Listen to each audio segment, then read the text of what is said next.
awful. That's awful.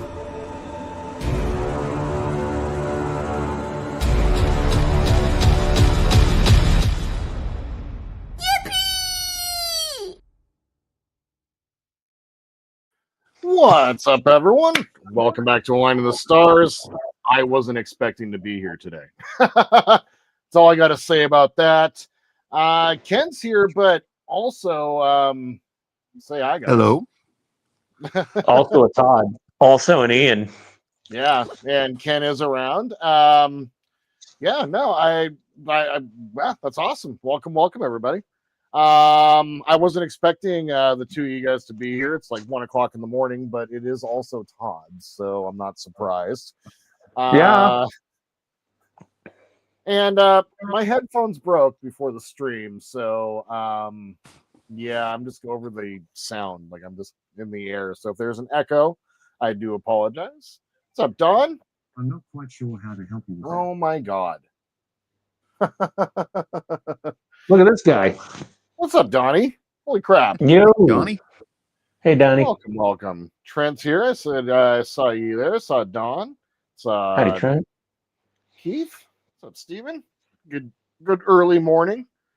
Yeah, I mean, I know the rest of you guys are here tonight. I mean, yeah, it's I'm not going to talk too much about it. This has been a long week, and I was supposed to be on the trip with Todd and Ian. Was not supposed to be streaming tonight. But passport issues and combination of passport issues and procrastination led to me still hoping to head out before the end of this weekend. So yeah, so other than that, like I've just been, it's been a lot of like technical clerical stuff. I've gotten my passport back. Everything's all good. It was all just a technicality. Sweet, excellent. So yeah, I mean, like I wasn't supposed to be here, and I didn't really have a plan, and I was really busy today, and so putting together a little stream. And tonight, I have been doing work on the Reliant, but I've been really late, and Ken keeps getting like further and further ahead of me. And so yeah, basically, I need to get caught up on some work, so we're going to be doing some soldering SMDs. The real fun stuff tonight. If you guys are into all of that, I need to get some of that done tonight. And then also to pick Ken's brain and kind of get an idea for what to do for a couple of the components. And so, yeah, it's kind of the idea for tonight. Go for a couple of hours. It's been a long day. I haven't eaten yet, so Kat and I have plans for dinner tonight. And so yeah, gonna just kind of go for about 2 hours or so. So otherwise, yeah. How has the trip been, Todd and Ian? Oh, good. Oh, awesome so far. Yeah. Awesome. A little scary on the roads. Well, that's because I don't know how to drive here. Driving here is a two-person job. Ken, I'll let you do the comments and produce and stuff. We're just kind of like here to entertain. All right, then. We had such that's people in here today. Go ahead. We got see here. We got Jody. He's saying, "Hey, everyone." What's up, Jody? Welcome. Howdy. We've missed a lot of other comments of people just saying hello, asking how things are going. Andrew saying, "How dare you fall behind?" Or don't look at the 650D. I mean, really what it comes down to, and Ken is incredibly understanding. What it comes down to is, being a YouTuber, I'm building too many things at once, and I've taken on more things. And it's soldering SMDs, man. This is not exactly the most fun thing in the world to do. So I'm going to share it with you guys. These are what I'm doing here tonight, though, is going to be the very last of the electronics work outside of creating the base that we're going to be using from Cosmic Scale Models. Basically there's going to be more wiring there, but for Jordan, the main ship, go ahead.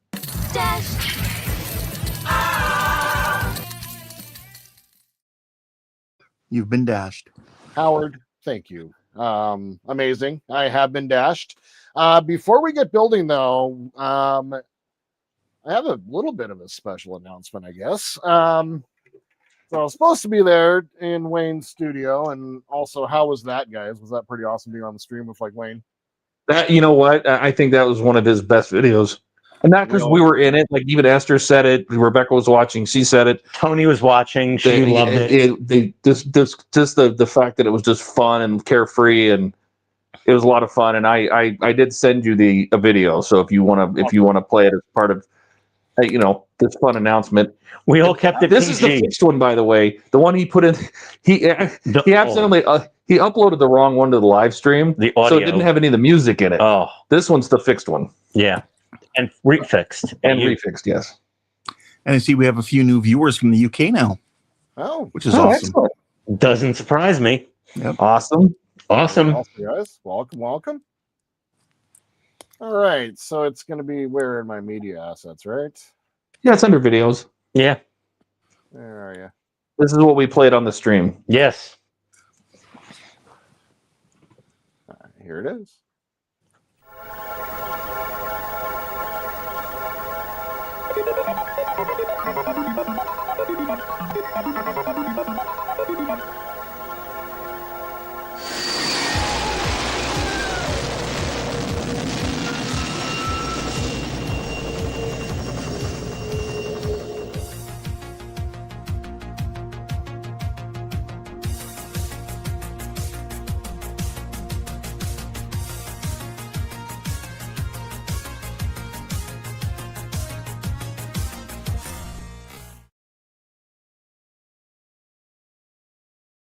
So freaking cool, man. That is so awesome. Good. That is so cool. So the cat's out of the bag. I understand that it was a coordinated attack between you guys, Wayne, and Agora, Claire and James. Yep. So did that all roll out just fine? Yep. They updated their websites during that video. Yep. And it's all up on Agora's website now. Yeah, if you go to the Universal page on Agora's website, Airwolf is now at the top. And I know Don is disappointed. What would you have had? I mean, what guys are disappointed? He already knows the Cutty Park is probably coming out. Like, it looked like, he's already got another wood model in the, And good news for anyone in Canada, Agora ships to Canada. That's true. Yes, congratulations, Canadian Airwolf fans. Yes, and this is going to be my last first season was filmed in Canada. My first Agora build is what I'm going to be doing here, so I'm excited for that one. The wood guys. Yeah. Nice. Actually, Jordan, are you able to adjust your volume? Like, you're a little quiet tonight. Am I? Did you guys find he's a little quiet? Well, he's not on his normal mic setup, right? Yeah. No, I got my normal mic. It's just my headphones broke. Oh, okay. So yeah, StreamYards likes to screw with your audio settings randomly. How do I mic settings? I set you to auto. So automatically adjust mic volume? Screw you. Yep, that was it. How's that? It's a little better. A little bit, yeah. Jody says it's cool to have live stream buddy build. I thought Ken was going to work too. No, it's a Jordan stream. It's not a Jordan and Ken stream. I'm just here to support. Although I figured, like, today, with as Ken and I are doing the build, there's a couple of things I want to pick his brain on. So kind of works out. And I wasn't sure if the guys were gonna pop into the stream. So normally Ian's not awake at this point, but no, in Eastern time. Yeah. So is my mic setting a little bit better? Yeah, perfect. Nice. All right. I pumped it up to 150. So Chase wants an explanation as to what Kitty Wolf means. Kitty Wolf. Not sure. Airwolf? So was it just you incessantly repeating yourself, Ian, that forced the issue? I mean, it didn't hurt. being at the net with James as a captive audience. It was probably driving James nuts, actually, because he probably already knew. Yeah, he already knew, and he had to. He just had to play zip his stupid. trap. Yeah. He was so coy with me, and he gave me such a sideways grin, and said, "I'm familiar with the TV program." And right then, I'm like, "We're getting friggin' Airwolf." That's okay. So cool. So I guess, Todd and Ian, while you're here, before we get started, what's there's something really special about this as well. So what is it that's special and unique about this model that's being developed?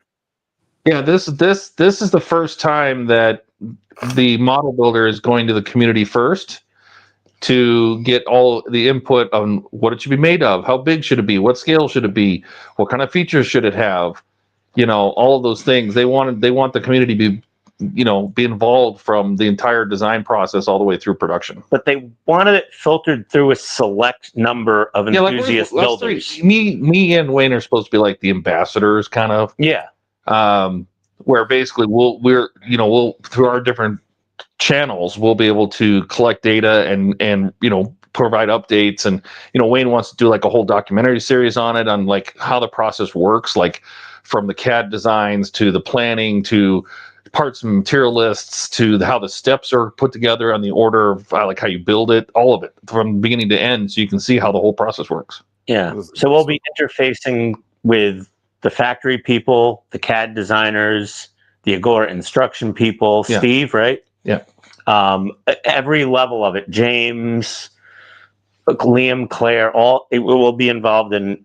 And be able to all that. explain like why decisions are made or why features can be added or not added, all of it. We're going to learn so much from them. That is so cool, guys. That is so cool. So And blame James, this is all his idea. Yeah. well, I would that- retire from my job. well, it's incredibly forward thinking on Agora's part. It's almost like a breath of fresh air compared to what the other company does, where it's all close to the vest and you can't do anything that's not like what we're not doing and all that stuff. So that is really, really cool. So is there like a timeline? Like, I know obviously this is just in the very beginning stages, but like They're hoping for a 2027 release. okay, awesome. That's how long it takes to go back and forth to the factory to do all the designs. It's a minimum 1 year development time. Minimum. Wow. 2. Nice. 2027. Oh, yeah. 2027. That sounds 27 is 2 more than 25. It might be later in 27. Like Either way, 27. But they've got a lot of stuff in the pipeline already. Yeah, he's doing vodka math. No, I mean 2027. It could be January or it could be November. That's true. You never know. Don thinks they should have gone for a fighter or a carrier. Yeah. And Don's But I think they're trying to maximize their license, agreement with Universal. Yeah.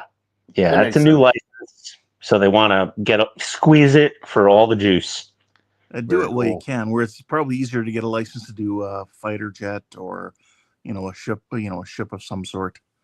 Yeah, with like Grumman or Lockheed or Well, Boeing. sure, but the other thing is that it is putting out like a F4 or like the U.S. Enterprise carrier or something.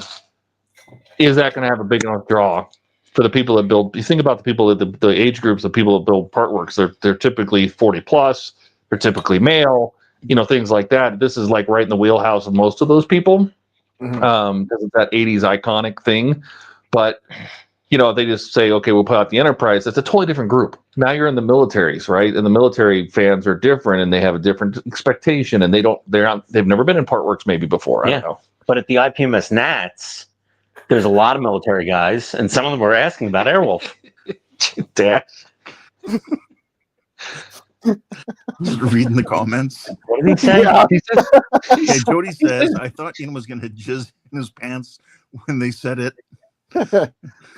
Oh my God! Yeah, then- our reactions were ridiculous. Howard was said I was doing a jizzed dance. in his I was dancing. I was like fist pumping like I was high on some exotic narcotic at a rave. Wayne's like, I'm gonna clip you and make you a meme. Wayne was just sitting there in stunned awe. Yep. Silent. So cool, guys. This is so cool. it's gonna be cool to see. Like, this is gonna be fun. This is gonna be I just understanding how that whole thing works is gonna be really, really cool, I think. Yeah. And we apologize for having to keep the secret from our friends. It was very difficult for us because we're so excited about it.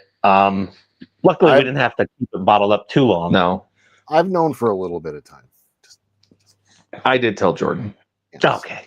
but only because he was coming and he was gonna know when he got here, and the whole thing. But Yeah. now you have to pretend you never knew. Yeah. Disavow all knowledge of any previous knowledge. Actually, delete this video after it's done. What are you talking about? I'm kidding. What are you talking about? I mean, it's official knowledge now, so it's fine. Don says he wasn't really a fan of the show. He was pushing on 30, and he thought it was kind of a stupid show. It was, if you were 30 by then, it was not aimed at you. Nope.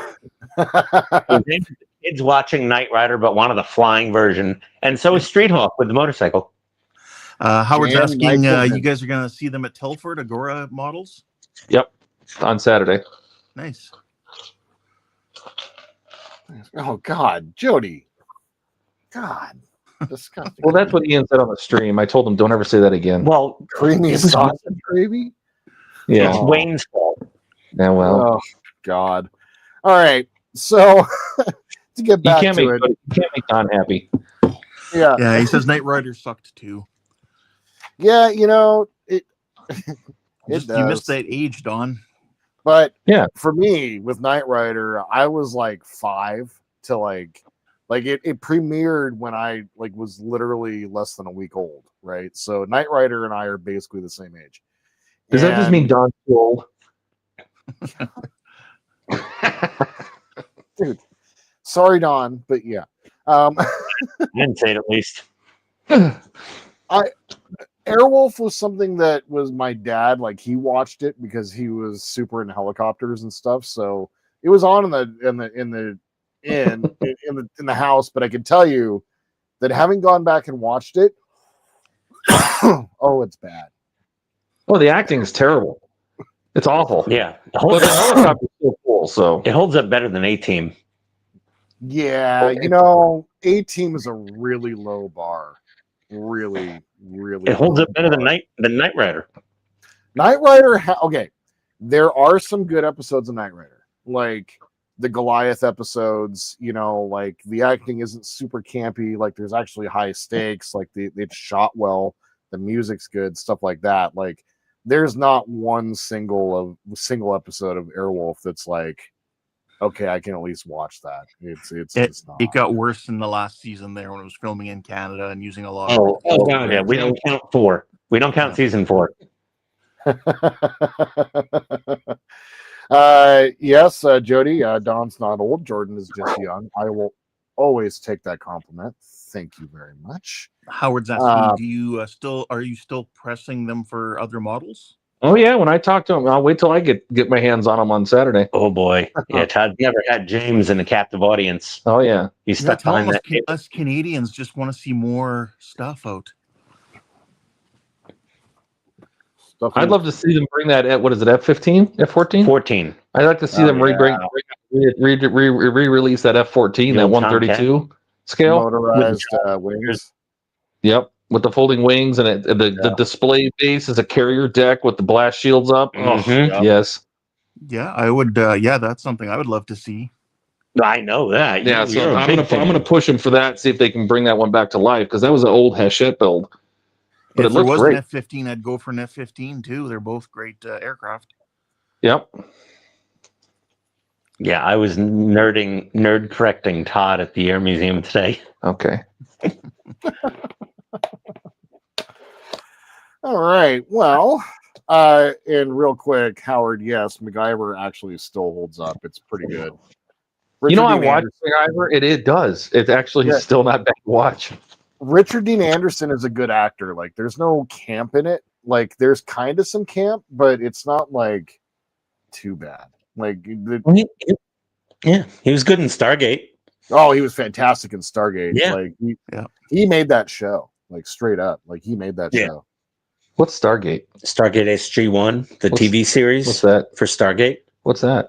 Oh, Todd's messing with us now. I am. Yeah.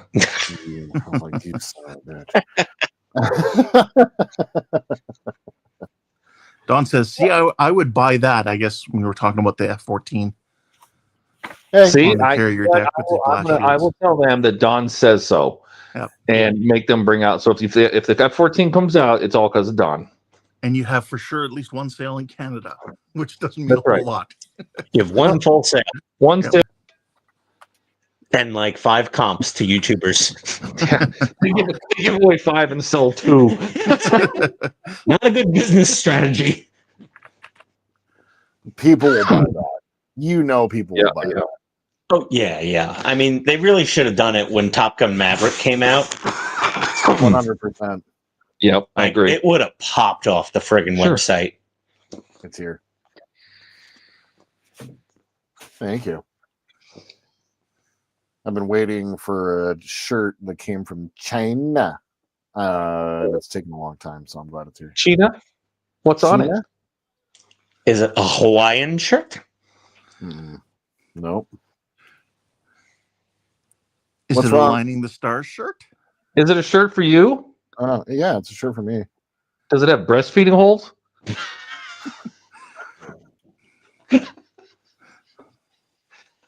Todd really didn't have much to drink at all tonight. This is all him. I'm just like, what's so special about a shirt from China? It just Does it taken have like zipper? 4 weeks to get here. That's all. It has armpit zippers. No, it's covered in zippers. Yeah. Does it have a pop-up collar? No, it's just a t-shirt. It Not has bad. buckles. It's the Michael Jackson edition. No, it's just a white T-shirt with nothing on it. Can I get it in a few minutes? Okay. Apparently Soji puked on the carpet, so Oh, yeah. Dinner is served. They're served. My Right. dogs would clean that up for you, no problem. Gross. Sick dude. Oh.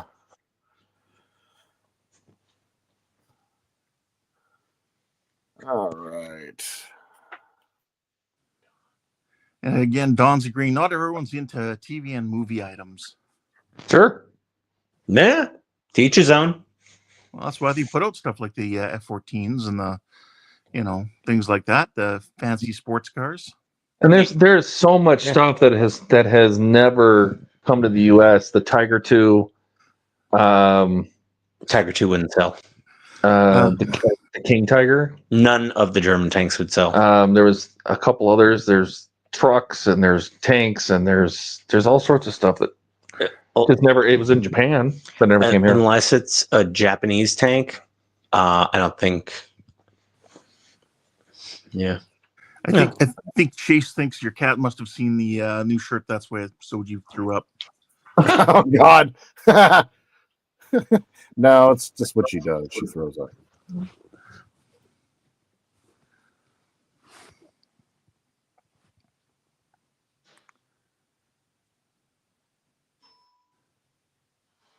My 2 shoulder lights on my roll bar have now lost a wire each. Really? Yeah. Oh. I think the problem was they're just sitting there in the open, kind of secured in place with the 2 wires hanging right off. Oh yeah. Yeah. So they'll be super simple to replace. I'll just drill them out. Yeah, that's I got to create those tonight along with the rest of my LEDs here. So that one I showed you that burnt out beside the impulse crystal. Yeah, I was talking about it on my video and I just wiggled the wire a bit and it turned back on. Oh, so it just disconnected from the resistor. So I basically just cut away the shrink tubing and resoldered it and all good to go. Nice. So this is one of the bigger SMDs that I have. This is a 0806. So we're going to go ahead and solder that. My God. So on the solder point, There's a little terminal on either side. That's crazy. And see if we can get close. So there's the T, the green T in the middle there. With the thing pointing down, it points towards the negative. So that's how you know which side the negative or the positive is. Okay. So, yeah. Howard's like, don't sneeze. I was trying not to breathe. Yeah. I have lost so many of these, if you'd believe that. I could All believe right. that. So I'm going to zoom in. And we're going to be doing all of our work here. So, Yeah, Jody agrees. Yes, wiggling your wires usually turns them back on again. Yeah, but I knew better than to leave it because, I would sure as hell like seal that thing up and paint it and everything, and that would, go out again. Only needing to be wiggled, but I'd be like, no, I'm not going back in there to do that. So we're going to go with our negative side first. So in order to do this, I am going to mess up a bunch of times, by the way. So this is just going to be what happens here. And Don says, yeah, you should have hung out with me 25 years ago. I used to have to solder with a microscope. Wow. And Eric's here, by the way. Hey, Eric, welcome. All right. So it's in there. Now what I'm going to do, using my small Q-tip, add a little bit of flux on the end here.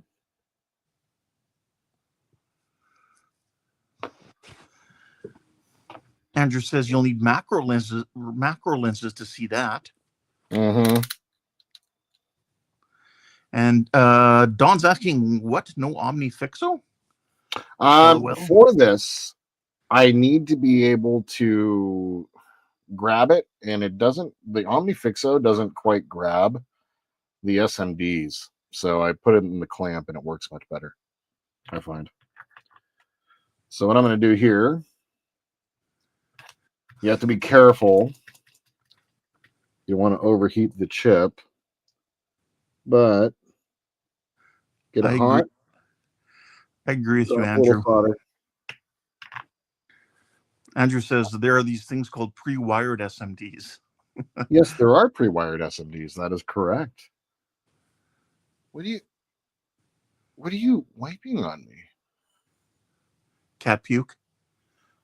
No, she's lip skin or something. I don't know, like something weird. Oh, it's lip zit juice. God. Let's pretend like you chewed it off. No. Then drop the wire over the top. Heat it up. There you go. My baby. My baby. So it's actually not too bad. Like, nope. So get that to focus up.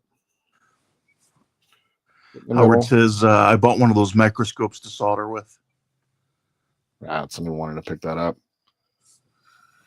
Did you ever imagine when you started modeling, a year and a half ago, that you'd be soldering SMDs by now? Nope. No, not at all. From soldering nothing to now, I solder SMDs. What? I've been soldering for 15, 20 years, and I still can't imagine myself soldering SMDs. No.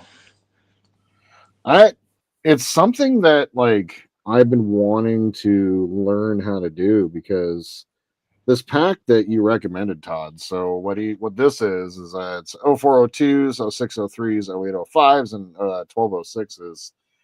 And then they have, red, yellow, blue, green, white, and orange. So there's so many different options for SMDs in here. This is like $20, It's much more economical. Yeah. And that's the thing. So in the end, I wanted to just learn how to do it. And I found that just using your standard, just soldering techniques, just heat up the board real quick, and then when you do that, you just drop a little bit of solder on there. What winds up happening, God, I want it to focus. No, it's because I'm digitally zoomed, so I'm going to go ahead and back out. So when you drop the solder on there, like, and you just heat it up, it like just forms a little bead, like just a tiny little bead. Do you Like, drop it's it like super it's easy. hot? Yeah, just once it's hot, you just touch the solder to it, and it just creates a little bead on there, precisely where it needs to go. And then I already have a bunch of pre-cut wires here. And what I like to do is the side with the SMD is just a really, or on the side that goes into the SMD is just a very, very tiny little lead at the end of it. And just heat up that solder, touch the wire to it. Are you making both sides red wires? Yeah, that's how I've been handling my SMDs. Okay. Just in case I get it wrong with like my coloring or my positive or negative. And what I'm going to do is I'm going to drop a resistor at the end of it. So that is now soldered up on both sides. What I like to do now is take a drop of UV resin, because this connection is really, really, really weak. Like, these aren't super strong connections. Don says, see, lights are evil. So what I'm going to do, just with a piece of paper, grab my flashlight. Right on, Jody. Jody said I resoldered one of those filament lights. Nice. Oh, yeah, man. You said you were never going to be able to solder. Remember that? I remember that. Oh. And just drop a little bit of UV resin on the SMD. And then I go ahead and cover it. So what that does is just kind of like secures the leads in place, and they don't separate. Andrew says, if done right, it should form to the exact shape of the pad you are soldering. Yep. That's exactly what it does.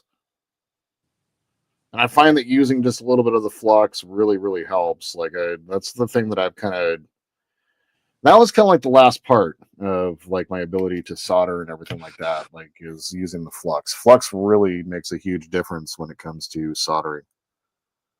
So there we go. We have a nice soldered SMD.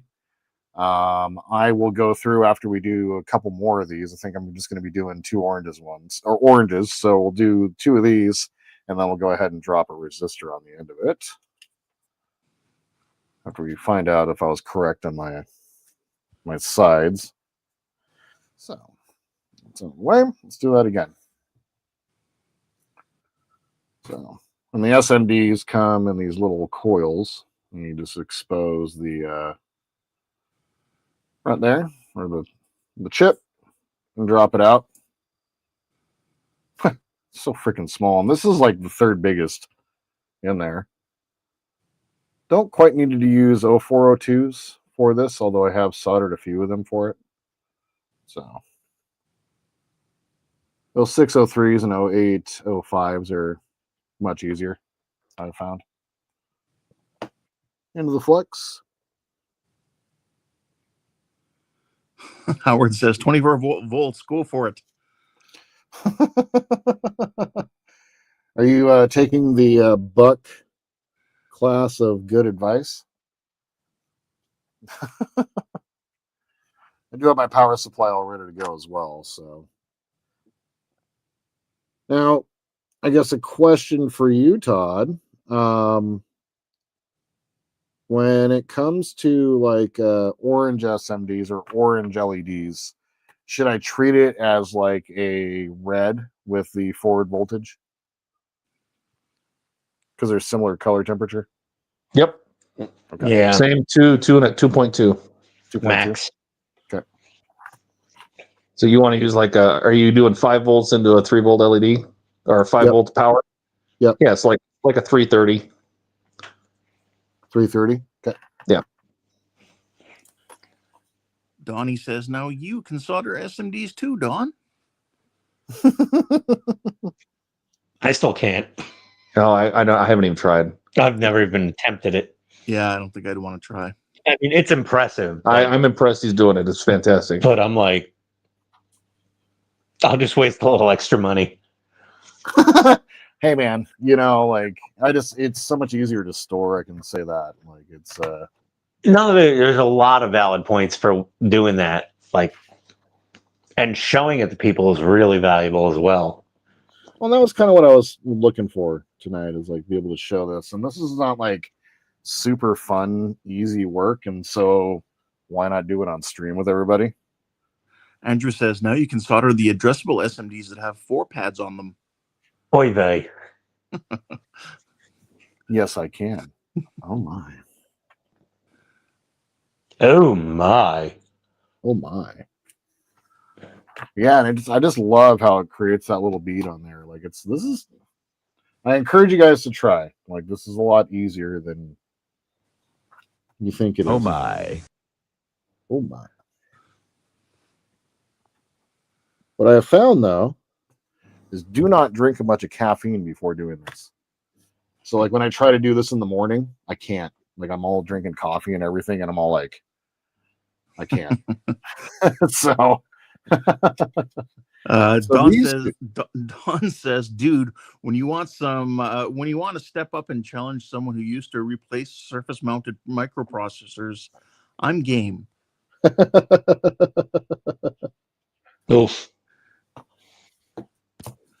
And Donnie says, I'm so proud of you, Jordan. You're all growing up now. Thank you. And I'm building too many models again, which I said I wasn't going to do. Well, I think we're gonna bounce out. We'll keep watching, but we don't need to be in the studio. We that's a lot of voices. Yeah, you've got Ken. Yeah, well, I just wanted to make sure you were gonna have somebody. So it's good you got Ken. I appreciate you guys stopping by. Enjoy the rest of the stream. Yep, we'll hang out. Thanks, bud. Have fun at the show, guys. Tomorrow. All right, everybody. And Chase, I am deferring my purchases for the model show on Saturday and Sunday. Yes. Yeah. I'm sure you'll take lots of video, right? Because I was on 2 live streams today. That's true. All right, we'll catch you. We'll still keep watching. Yep. Take care, guys. Bye, guys. Boys. All right. So these 2 orange SMDs are going to be for the phasers. So I'm going to go ahead and I don't need to wear these right now. Are you doing them for the super phasers or just the regular phasers? Regular phasers. So I chose to animate the 4 torpedo tubes on the top and just one of the phaser banks. So I think for that I'm going to pose the model like this. Oh god. So let's go wide. So the model is going to sit like this with the controls facing, this way and everything like that is how I'm going to pose it. And so I'm going to animate these 2 turrets right here. And what I'm going to be doing is I'm going to get like some like fiber optic, but fiber optic's kind of floppy. So I kind of want to try to get some really thin, clear prints, like maybe orange, prints. And I want to get some phasers installed in there so that they alternate back and forth. So the idea here is I was going to do 6 of them, but the issue that I'm running into, and Ken and I are both kind of like wondering about this, like this is just the wiring for the saucer section, and I'm not done yet. There's also all of the nacelles, the roll bar, and the shuttle bay section, right? So there's a ton of wires in here. And obviously this is the port where everything heads down through the, down into the base.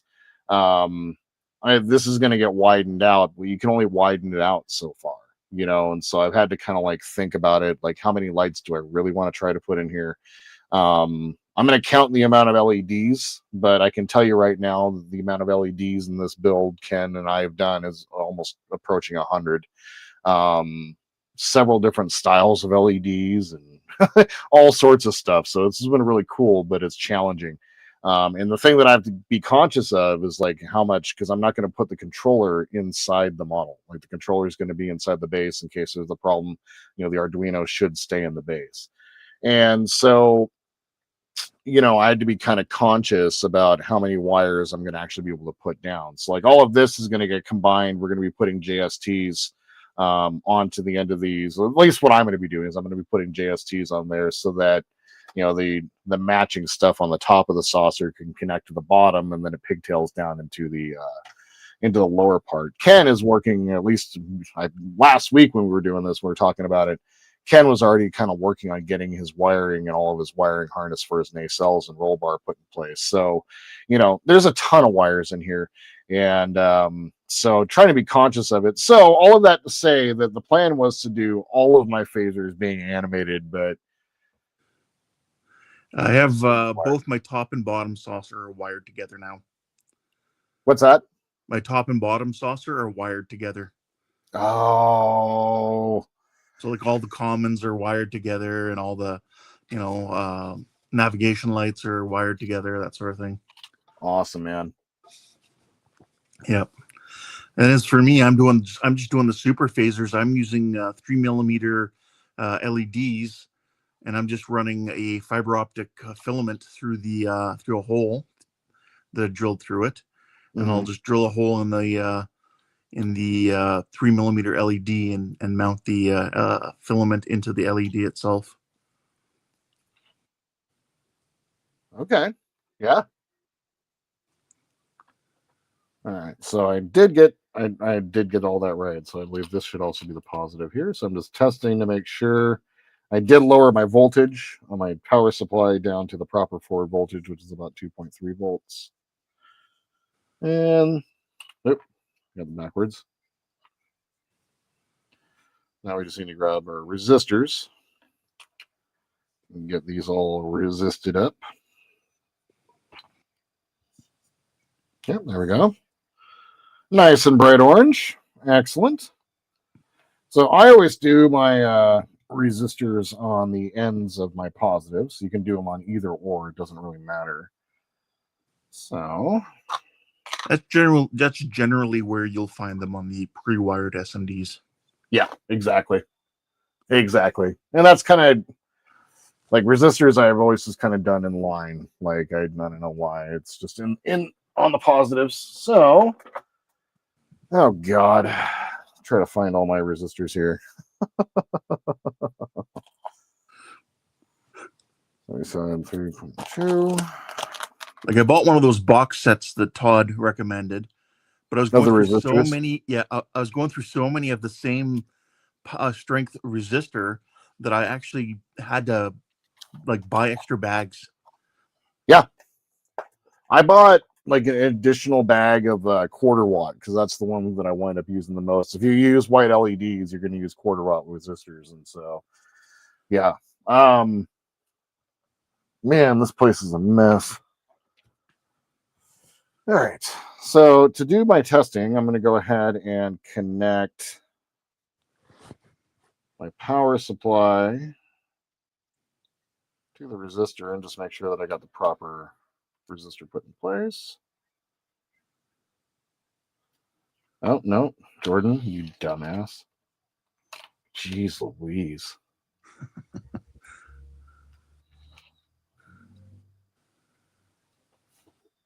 Yeah, that's about right. Almost want it to be a little brighter. What strength are you using?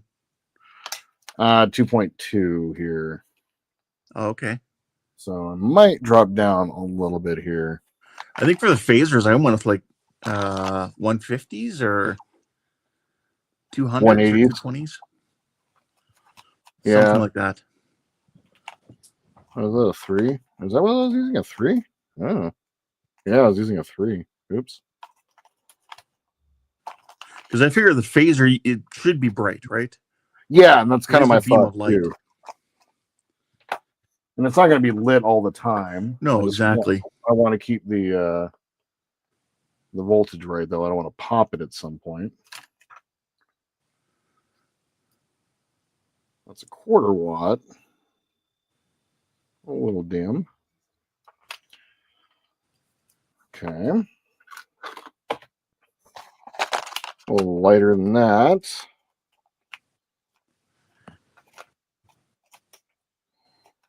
Two. Another two. Andrew says any workspace where work is getting done is likely to be a mess. Yeah. The worst part is my bedroom too, so it's just like at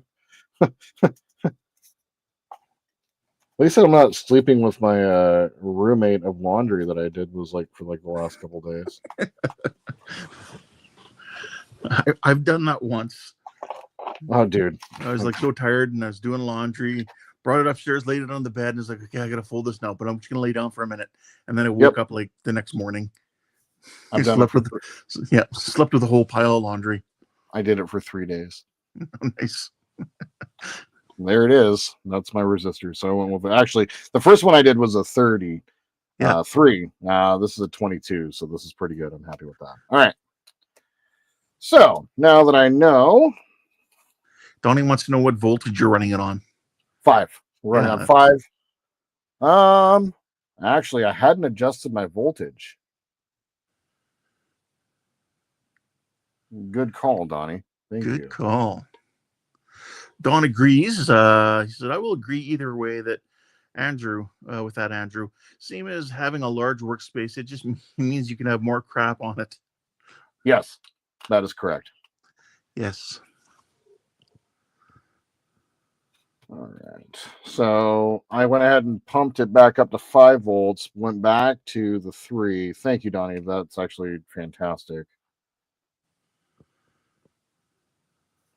Did I get this backwards?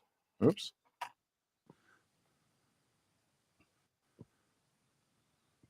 Keith's going to bed.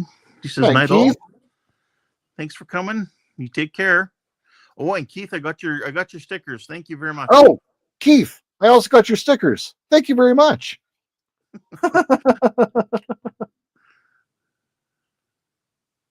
Okay, did I burn it out? What's happening here? Or is it too much? Okay. That's weird. I hope I didn't just burn it out. Let's try the other one here. If you did burn it out, you now have to say thanks to Donnie again, but more sarcastically. Yes. Agreed. All right.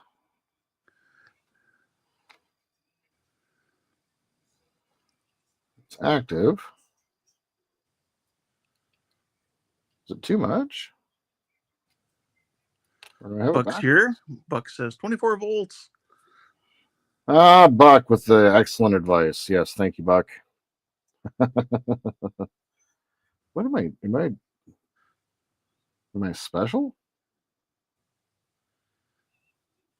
Wow, I think this one's too much. Okay. So let's go back to our 2.2. Donnie says, sure, those are red SMDs? Well, no, they're orange. Orange, but they share the same forward voltage.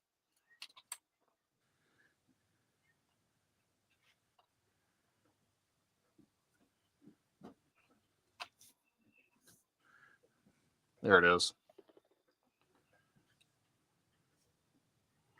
Yep, I'm happy with that brightness right there. Todd says, crap, I was thinking dimming a green. 150 ohms should be fine with red and 5 volt. Yeah, that's really? That's what you told me, Todd, and that's what I've been using for my phasers and stuff. Was 150. Well, let's go ahead and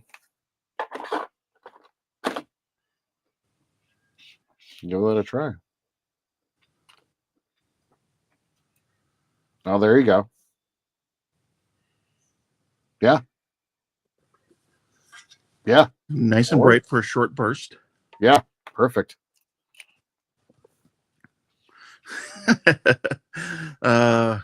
Andrew wants to know special or short bus special. Also, yes. Don says more power. More power. Buck says, make the little red light go boom, or LED light go boom. I'm worried that I may have popped this one. Which happens when you're doing SMDs, by the way. Don's like, we need fire. Jesus. Oh, there you go. All right. We're good. All good. Okay. All right. So they're going to go here at the very end. I was going to say, like, make a lazy knot in the positive end, so you know.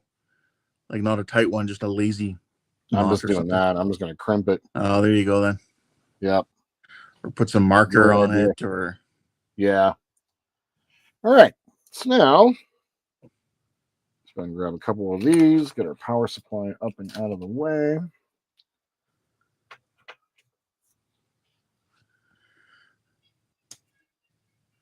Yeah, that's the sound bite we need is the fire one, like when Khan's saying fire.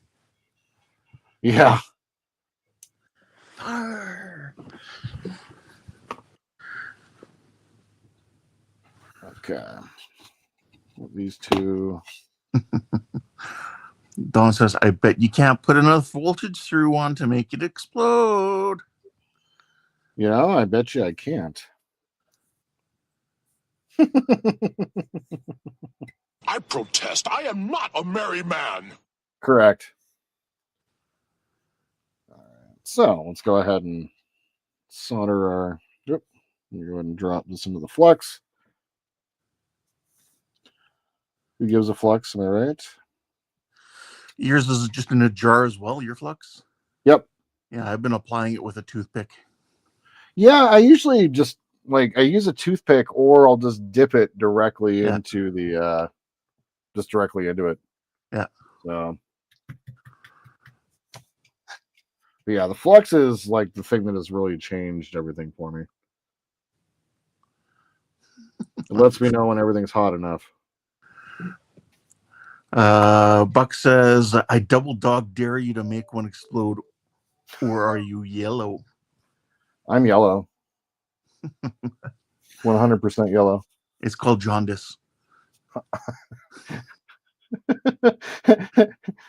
Ian, if you're still listening, remember when Tony and you did that painting class where you guys had to paint each other and she made you have jaundice?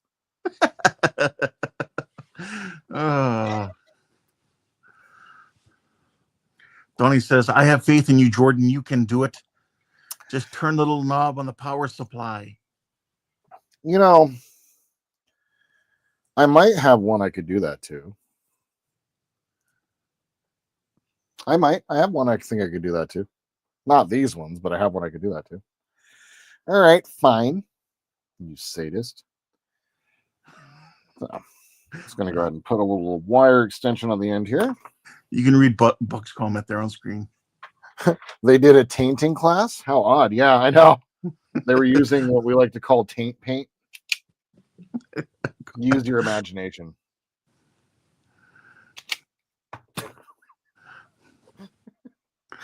There's something wrong with me. The good old. That is correct. That is correct. 100% correct. Andrew says it's called testing the limits of the SMD. Yeah. And We're Ian is testing watching. tonight. Ian says the paint colors were radome.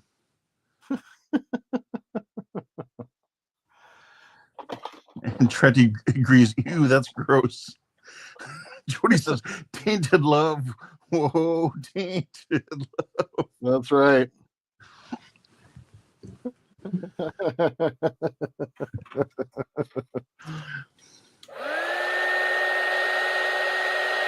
Sorry. It's loud.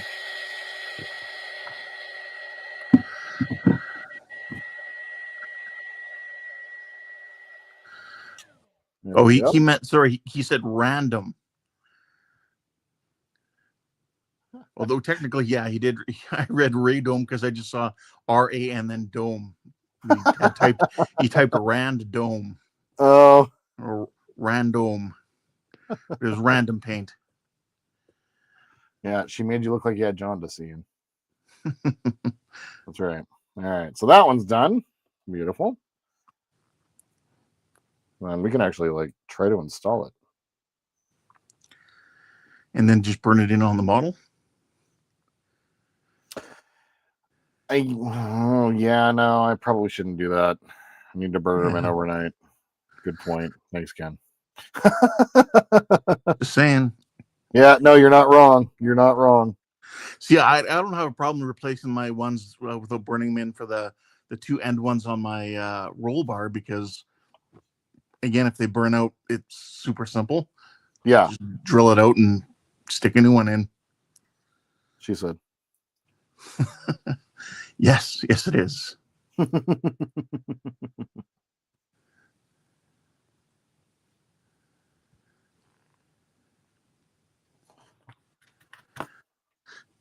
Andrew says you can skip the dishes, but never skip the burn-in. Yeah, it's very fair. Yeah, especially for these, they're pretty fragile, and that's what I learned. Like getting the little glob of UV resin back behind it to secure them in place really helps secure them. Does a good job of like making sure that they don't break. Well, sounds like Buck's cooking some pasta, so he keeps leaving the room. He doesn't want them to overboil. Absolutely. All right.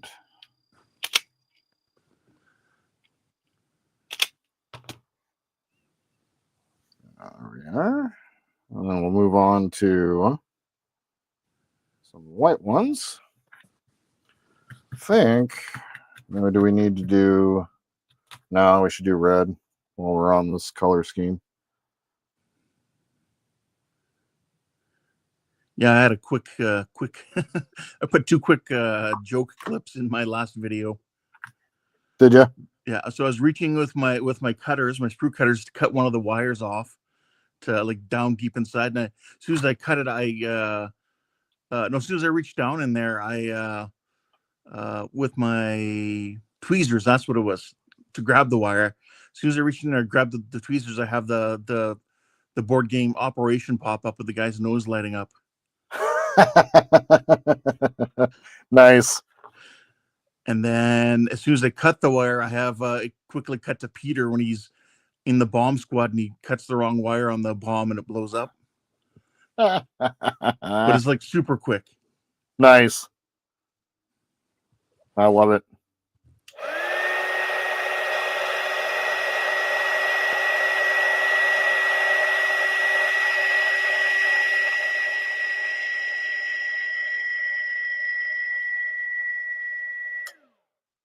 Yep. All right. The oranges are done. We've been burning in overnight. I like oranges. Yes. I couldn't eat do oranges when I recommend. was married. My wife was allergic to oranges. Oh no. It's a horrible thing to be allergic to. Yeah. When my dad was visiting, he bought a whole box of mandarin oranges, and I've been going through those. Nice. Oh, those are so good.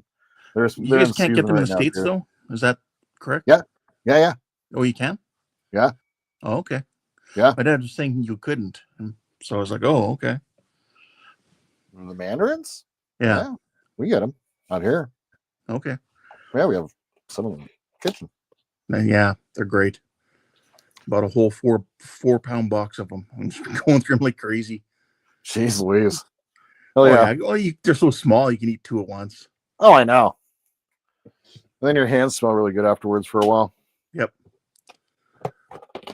All right. So for the bridge dome, did you do...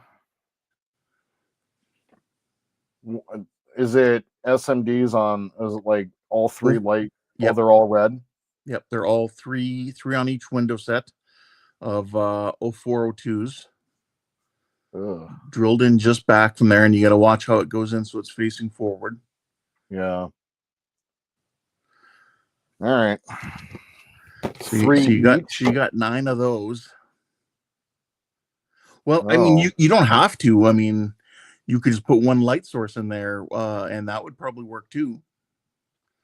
You know, that's what I was thinking. I was thinking like maybe.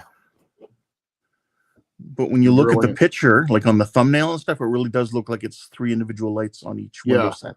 Yeah, I'm actually looking at it as well. Yeah, I see that. But I think as long as you, because it's about 1 millimeter width on each window when I masked them, and so you could just mask it off with a red light in the center, and it would shine out red as long as no one's looking super close, which I don't know if they will or not.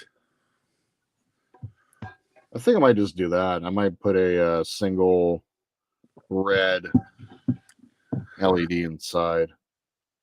Yeah, maybe give it a shot and see what it looks like. Yeah. Okay. Let's give that a try. If you don't like it, you can always go back because the small SMD ones have to be put in super close.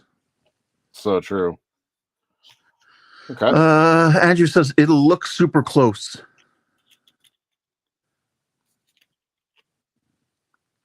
Here is an 040. Oh, sorry. Andrew said he'll look super close. You go. He says I'll look super close. Of course he will. This is an 0402 that I had soldered. Yep. So you guys want to see an overcharge? I can do that.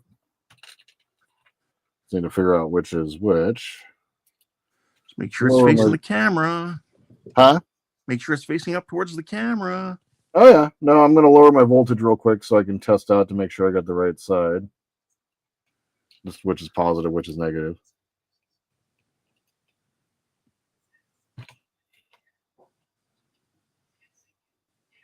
Oh.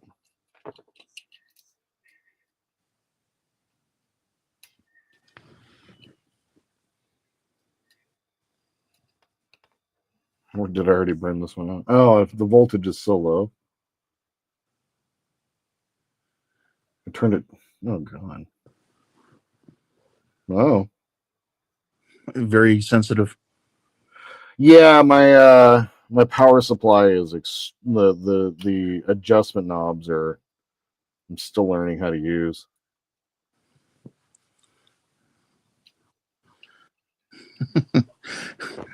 Buck says, "Will Jordan fail at failing with an LED?"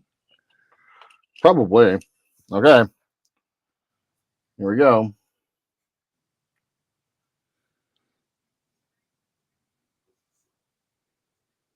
Bye. That's 20 volts. That was so quick. Yep. Ooh. It has a smell. So, bye-bye 0402. Is it the kind of smell that makes you think? Oh, it's warm too. Ow. Yeah, that's actually legit warm.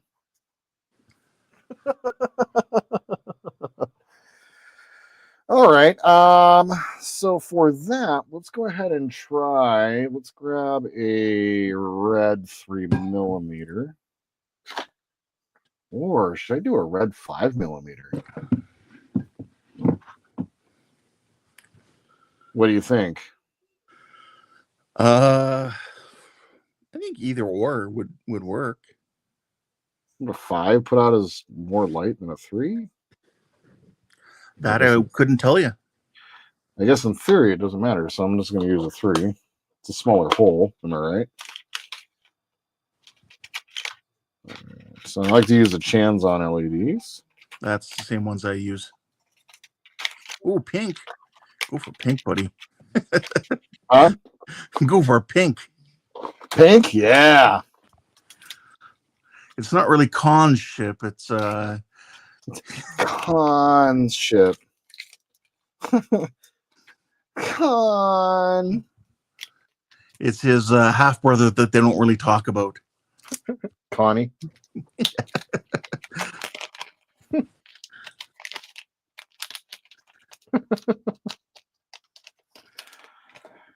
All right. Don't drop it. Don't drop it. Don't drop it. I do need 1.21 gigawatts. I agree.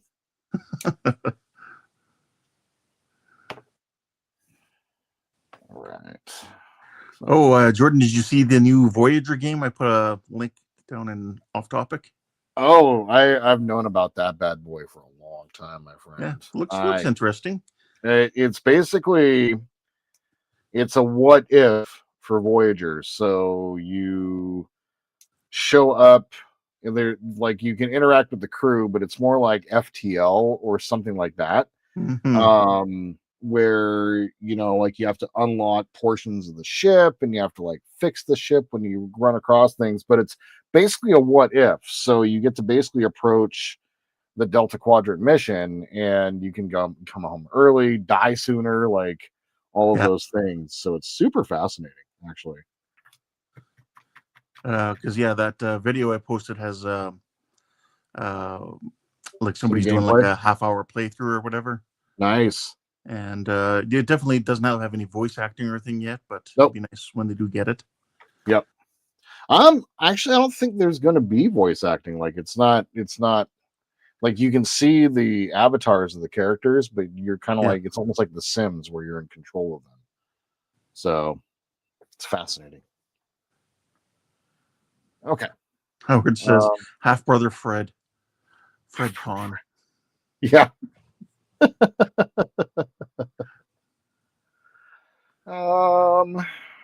What color should I use? Doesn't really matter, does it? Nope, does not. So it's good enough length to use and link up using yellow and black for this one.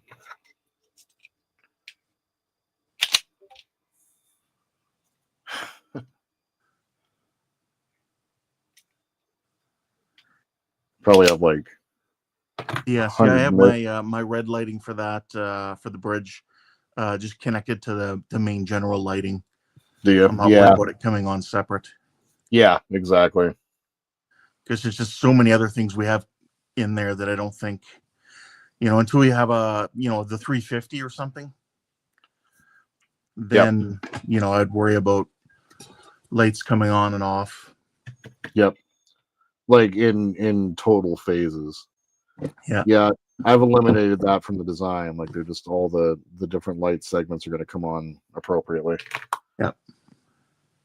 I think the only effects really will be weapons fire and warp. Yeah. Yeah. Exactly. With the bass kind of doing some work with sounds and all that. Yes. And the shield up and shield down. Yep.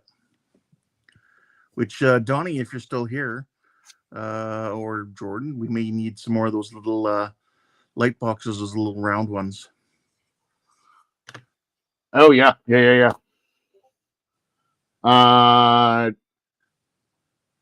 Depending on how things go this weekend, like if I wind up going, then obviously I won't be on stream. But if I don't wind up going, I'm gonna work on fixing my 3D printer on stream. Oh, okay. Okay. So let's. Yeah, no, that's a good idea. Howard says, "Oh, do I get to play with 7 and 9? I might buy that." Yeah, I think there is stuff like Borg stuff later on in the game, so I would assume yes. How interesting. Okay. So it's going to need,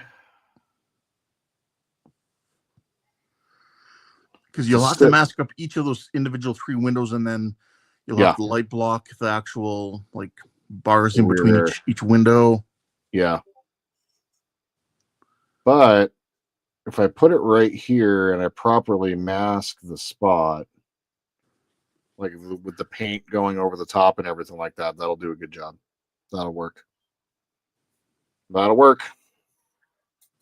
Thanks for the suggestion, sir. Let me go grab my drill. Alec is here. He says, "Hi, guys." What's up, buddy? How's it going? And let's see here. Andrew says stream Friday or Sunday.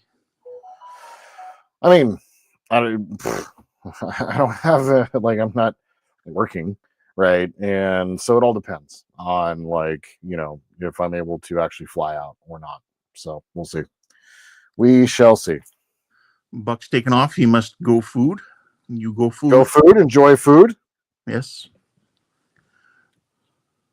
One of these is 3mm, and it is this one. No. Hold on. There you are. Okay.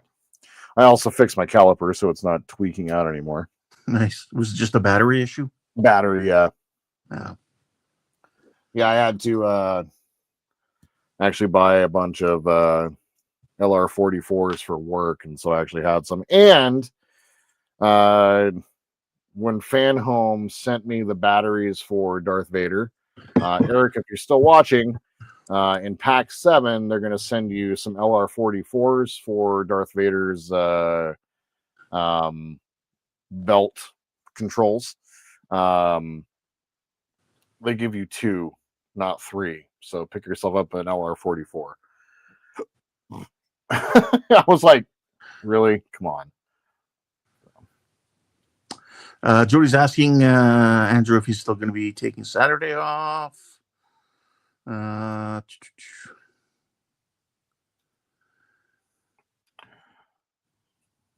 right, just drilling a hole. Drill, baby, drill.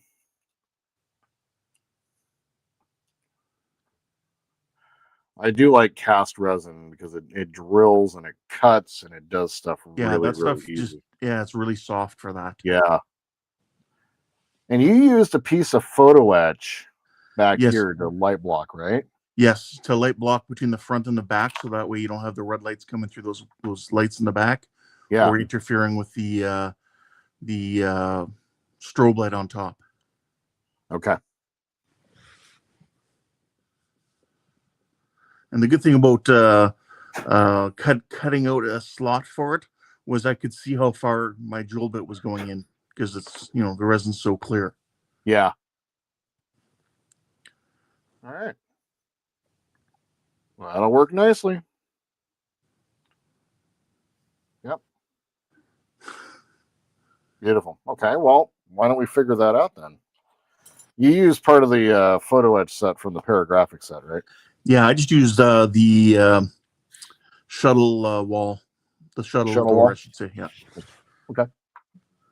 All right, so let's go ahead and zoom out. And I just kind of cut it down to size. I think it was about 2/3 of it are used or something like that. And then cut it at a 45-degree angle upwards. Okay.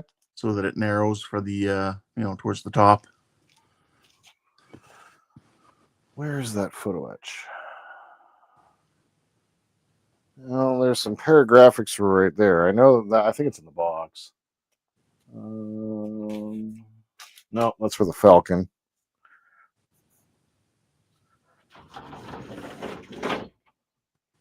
Where's the box? Don says, "Quit using that 4-letter word, Jordan. Enjoy What's that? The peace and quiet." The what W word. Work. Yeah, that's the one. Yep.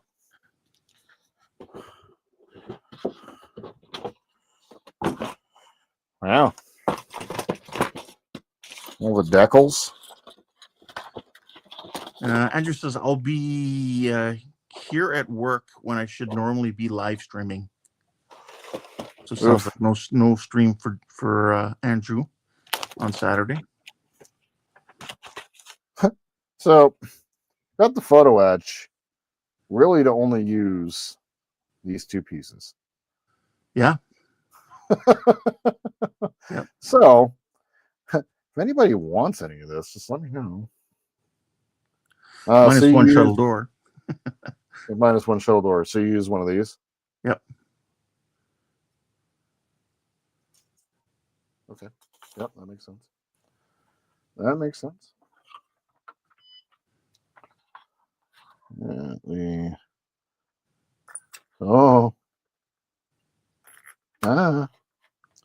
The sound, it works great for photo etch, but let me tell you, the sound it makes. Yes. But also that photo etch, a lot of that window stuff there is actually meant as a template for, Yep, marking and drilling. exactly. Yeah, all right. So that's taken care of. The mess is growing as it does. All right, that's good to go. Do a little bit of a cleanup here. Jody's going to step up and fill in for Andrew. Awesome news. Try to catch that one. Yeah, I had my dad here all week since the 1st. Oh, wow. So it was a nice visit. He just left this morning. Nice. Excellent. So you just cut it down, huh? That's all I did. Yeah, I used about 2/3 of it. Something like that. And then, and then I just angled from the bottom to the top, at about a 45-degree angle or so. It doesn't have to be exactly 45, just whatever looks like it'll work. So you just kind of like put it in like this? Yep. At a 45, huh? Okay. No, straight up and down.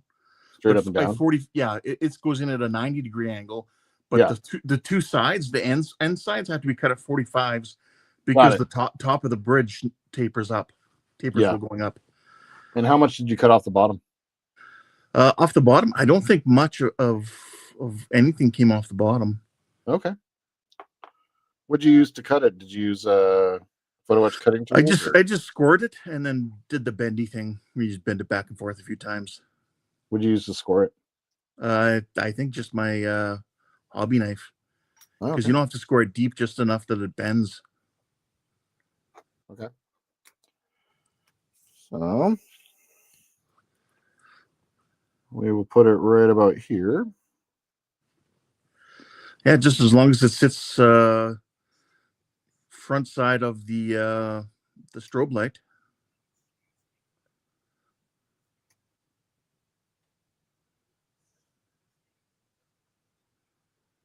Okay.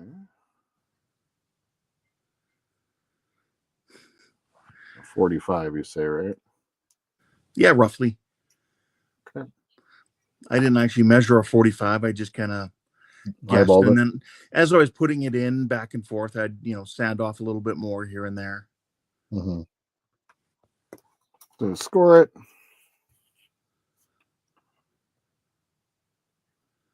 Oh, I see.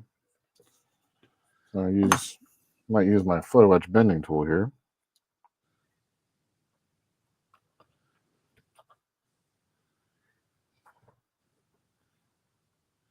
Yeah, I did have a great time, Jody. Actually, my dad and I did a bunch of cooking the last couple of days there and made a bunch of food to put in the freezer for me to have ready to eat meals. Nice. Actually, this morning before he left, he did up a big batch of spaghetti sauce, like meat sauce. Oh, yeah. Oh, that was awesome. Yeah. Before it cooled down and I could package it up, he left. So I waited till it cooled down and took a spoonful and oh, it was so good. Yeah, Kat made her famous spaghetti sauce this week too. Nice. A big one I like doing is homemade fried rice. Mm-hmm. So yeah. So I did a double batch of that and put some in the freezer.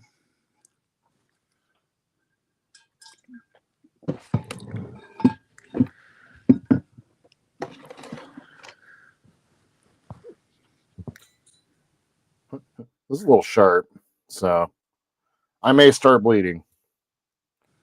You could, now that you've kind of got it going, you could probably do it by hand outside of there and go full back and forth. Yeah.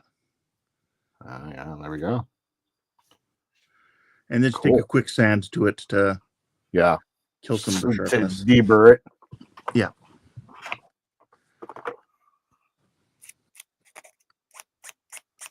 And then you can also just kind of measure, see how wide the top is compared to where you're going to be putting it in. Yeah. On top.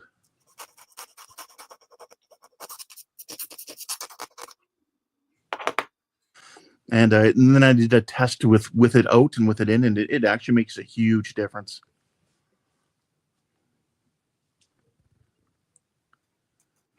All right, Yeah, that's a good. No, flip it over, flip the whole thing over, and see how wide it is. Nope, the bridge itself, and see how the narrow part is. See how wide it is compared to the narrow part of the top of the bridge. So you may need to narrow it down a bit more. Yeah, just to be safe, right? Yeah, because that's the last thing you want to have happen is slice your bridge in half. Yeah, seriously. Okay, so I will follow Howard's advice here. Use my device. There you go. Jody said, or so Andrew said, after seeing the results of that game last week, I wish I'd streamed. Yeah. Yep. You know what though? That goes to show you how good each team is. That they had to fight as hard as they did, go to game 7, and even on the last game have extra innings. I mean, the other game went 18 innings. Yep. So well, and the Mariners took the Blue Jays all the way to game 7. And the Blue Jays fought hard, man. Yep. Like they're a good team. And I found it really amazing that we were facing the Blue Jays for the championship, considering that the Mariners and the Blue Jays both entered the American League at the same time. So 1977. Jody said, I streamed for 6 hours, Andrew. Don calls him marathon man, Jody.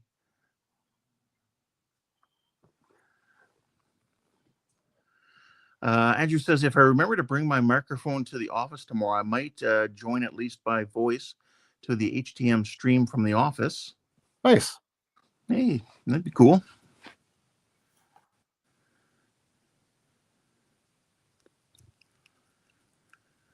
Yeah, Don says, Blue Jay fans can be proud. They fought hard. Yes, they did. Yep. And it was the most watched playoffs in 30 years. Well, that's cool. Yeah. Well, it's good for baseball. Hate that the Dodgers won again, but whatever. Yeah. Alex says, so Jordan, Ken, are you guys happy, excited for Airwolf, or not so much so as one person in particular we all know of? I'm excited. Yeah. I'm super excited. Obviously, I'm excited for an Agora build. I haven't built one yet, so I'm excited for that. And obviously, building a helicopter is going to be really, really cool. It's going to be an excellent addition to my collection. But it's going to be the whole collaboration part of it that I'm really excited about seeing. Just being able to have that behind the scenes, to watch as, Wayne, Todd, and Ian kind of help design this thing. And we might actually have some part to play in it for all of us, so I'm using my soft hammer here to flatten this out a little bit here. Well, you'll probably end up making the groove it's going into a lot wider than the metal, so it shouldn't be an issue. Got it. What'd you use to wind up putting the groove in? I used a what do you call it? Like a router bit. Oh, okay. Like one of those round ones. Yeah. All right. So. And then again, see how the top measures up with the bottom, with the top of the saucer. Yep. What's that? Yeah. Oh, yeah. You are on the top of the saucer. So, yeah, it looks good. Yep. Perfect. I think mine sticks out the bottom just a hair, but it's it doesn't interfere with anything. Okay. So I wasn't really concerned about it. Well, yeah. I mean, there's nothing really that's going to be in the way. Yeah. Yeah. Don says it could have been worse. It could have been the Yankees. True. Yep. Don's not excited about the Airwolf. Yeah. And then Alec is cheering for the Packers and the Brewers.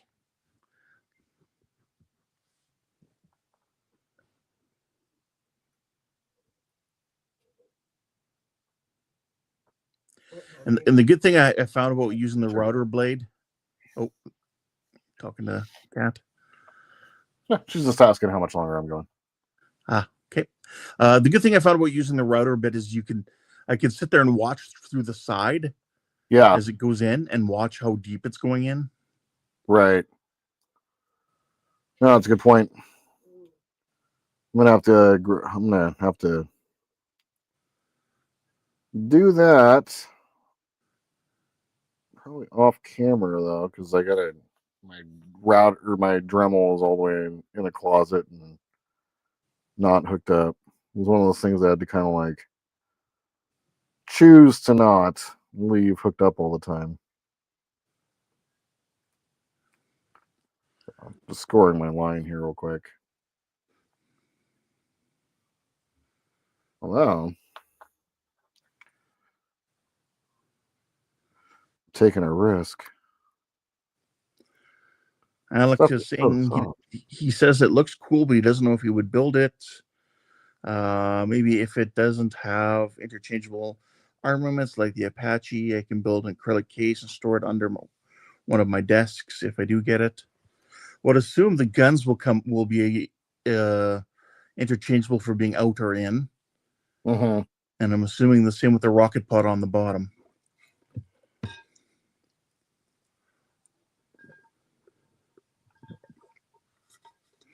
So I'm just kind of gently scoring it. Yeah, and having this clear is really, really nice because you can see exactly what you're doing. Yes. Don says, I think I should get $1 for every time I hear Kitty Wolf. We'll be able to buy a mansion from Ian alone. And Alex says he's also getting excited for the Jurassic Park Ford Explorer. Yes, same. Who's putting that one out? It's Agora as well. Oh, wow. Yeah, they have the Explorer and the Jeep coming Nice. out, I think, late next year. Those might actually be my first Agora models. Right. I mean, I'm building the Terminator from Agora, but I mean, it was originally not from Agora. Right. It was IXO, right? Yeah, I'm not too sure whose it was. All right, so I'm getting some success here, actually, just with the hobby knife. Just being gentle and kind of getting in and cutting at it. See if I can get most of this done. Then I would use the router. Yep. Thought about using the Sonic Saber, but it would just cut through that and melt it too much. Oh, and I'd be worried that it would poke through. Yep. Because it would cut through that so easy. It's not hard resin, it's soft resin. Yep. Yeah, it's like chewing gum. Yeah, exactly. That is like hard chewing gum. Is exactly what it's like. What are those? Almost like a stale gummy bear. Yep. That's a good explanation too. Yeah, this is actually working fairly well.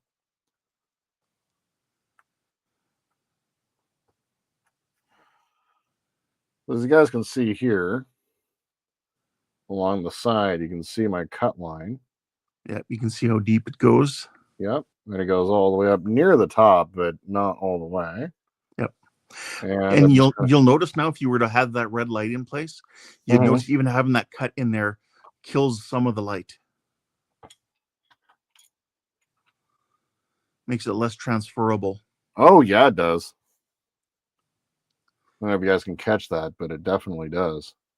Yeah, I found I had a hard time showing it on camera. Yeah.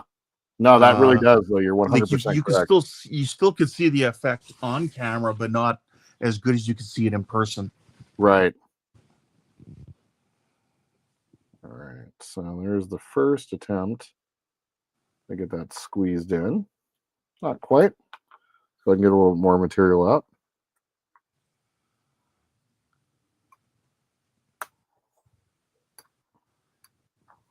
Yeah, Howard said Hachette had the Terminator first. Hachette. Okay. Yep. Do you guys like me throwing the "I'll be back" at the end? Yeah.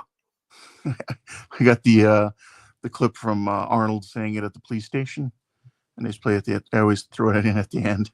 I'll be back. Yeah. Thanks for watching, and just remember, and that's "I'll be back."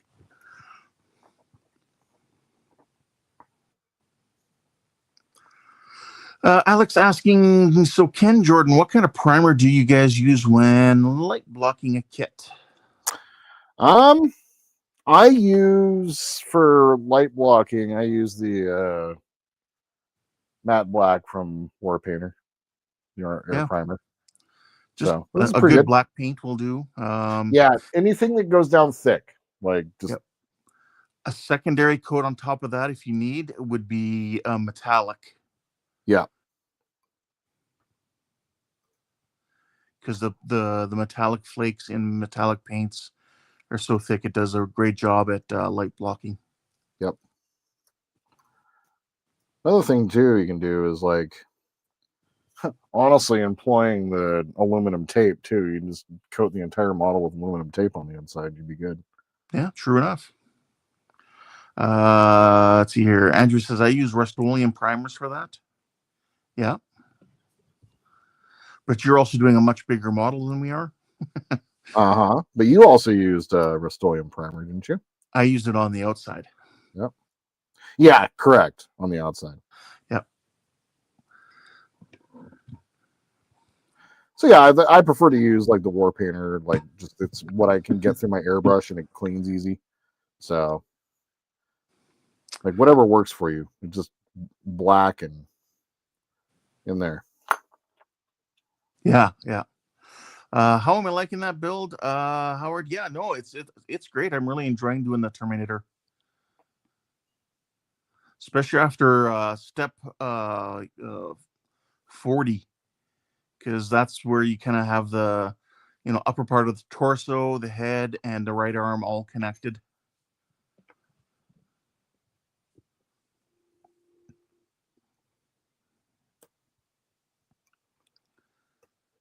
Once that stage was completed, I had nothing left over for parts. It was great. Oh, nice. And now this last episode, I just did a bunch of the spine and some of the pelvis. And that's 100 stages? I'm not sure. I think so. I think I've got all the stages now. Same with the Apache. I just bought some paints the other day for the Apache. Nice. Some Helo Drab and some U.S. Army Floam.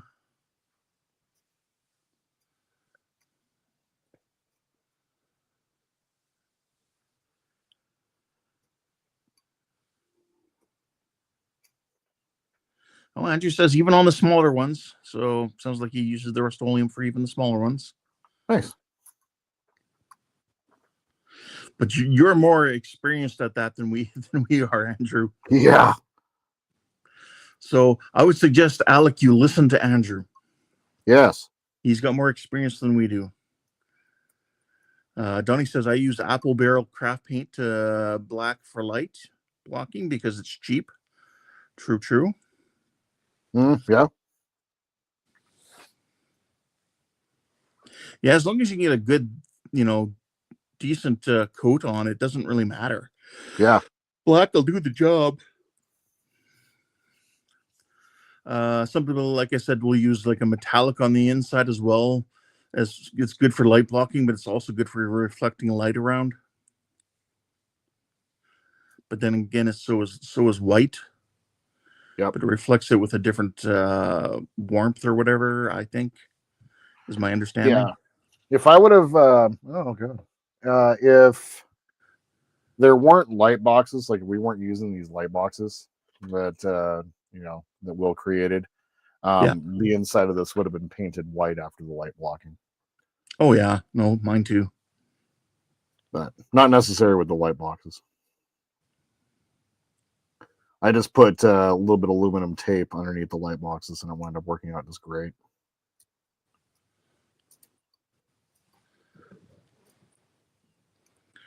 Thanks for the heads up there, Howard. He says the Terminator starts getting unruly when you start getting the legs on. I bet. I could believe that.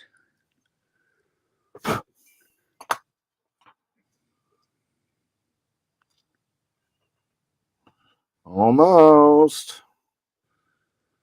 Oh, I guess maybe I did cut down a lot off the top, off the bottom. Yeah, I can't remember. I mean, I'm probably, most of the way. Yeah, check how it's light blocking now. You should notice a big difference as well from that. It'll still kind of glow around the edges, but to the rear. Oh my God. Yeah. Yeah. Yeah. You can see it right there. Yeah, you can see it exactly. So you're probably good to go now. I'm going to dig out just a little bit more, and then I'm going to measure that off, and I'm going to go ahead and cut off the bottom here. Yeah, it's been so long that since I've done mine, I couldn't remember. No, it's all good, man. Like, I was kind of curious how you had done this, and so, like, I'd always kind of had it in my mind to use the knife, but I could see where using the Dremel and the router bit would really help. It was just really quick, was all. Yeah. This is taking a few minutes, but that's fine. It's just time you get to sit here and talk with us. Exactly. Andrew says, I do most light blocking with black on the inside and then cover the black with white for good light diffusion inside. Yeah. That's a good tip. And Don says, that's looking good, Jordan. Thank you, sir. And then back here, what we're going to do is we're going to put, you just ran a fiber optic, right? Right up in there? No, I actually ran the SMD right up in there. Oh, you ran an SMD all the way up, huh? Yep. Right to near the top, and then I can put an SMD. And then just some of the SMD sitting down here to light the two little ports back here. Yeah. Okay. Easy. So for me, my SMD is almost surface mounted. Yeah. And then I found the two white lights coming out the back. I found them too bright. So I ended up mounting them just a little lower than where the lights should be coming out. Oh, I see. Yeah, that makes sense. Or you could go slightly above, either or. Just don't line it up exactly with those little light window, whatever they're supposed to be. I think they're supposed to be like formation lights or like docking lights. Yeah, I think docking lights probably. All right. Because when you see it on, see? Yeah, we can see a huge difference there. Yeah. Wow. Okay. Sweet, dude. That was fairly easy.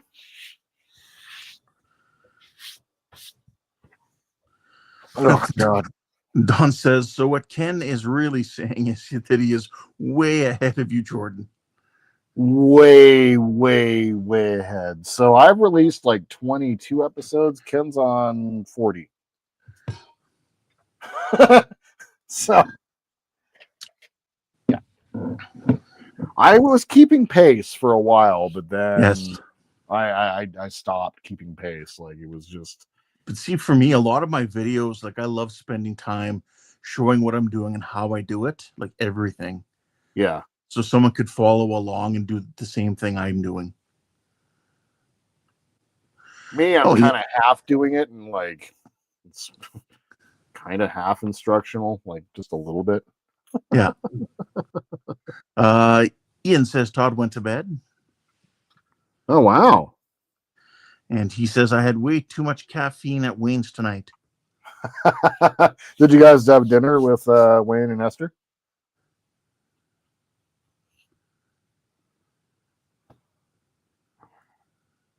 If so, did you guys go out or? Andrew says, I like to keep the light blocking on the inside whenever possible to limit the number of paint layers on the outside, as too many can blur detail. Very true. Yep. Agreed. I'm going to be doing a very light exterior black over the top, and I'm only going to be doing that because I've done it on some of the, like on the roll bar, the nacelles, and the shuttle bay, and I'm worried about the color blend not quite being the same when I put the primer over the top. So I'm going to have to put some black over the top of everything, but it also helps me with sanding as well. So, yeah. So for this, I'm going to use my razor blade to help get the first couple bends in place. Oh my God. Rough.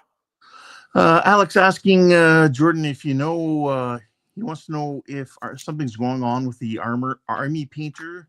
He said they posted an interesting video that shows them giving their paints a Viking funeral. I have no idea. They might be changing a formulation of something or another, but yeah, could be. Don't know. The army painter is strong. They're if the displays at my hobby shop are any indication, like, yeah, they're fine. Let's see here. Ian says we had Parwork Pizza in Wayne's Retro Room from In Campbell. Nice. And Howard said they got pizza. How was it? Like in comparison, like how was English pizza? I'm curious.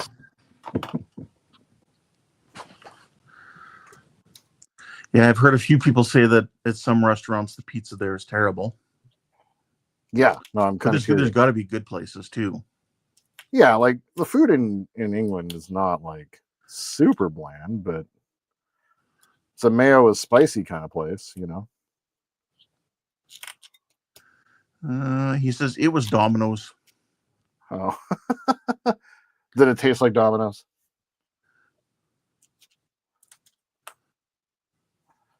All right, let's see if that was enough. Oh my God. Bending it like this has not been easy. Oh, Ian says it was barbecue chicken with onions. Mmm.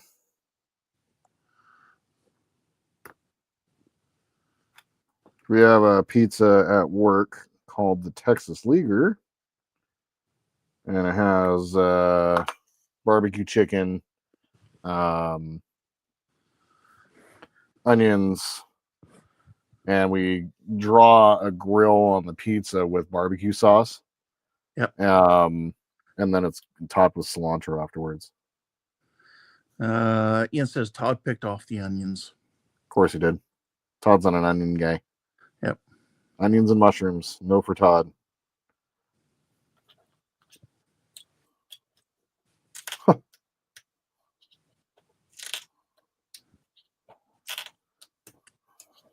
And then he said, and some ham.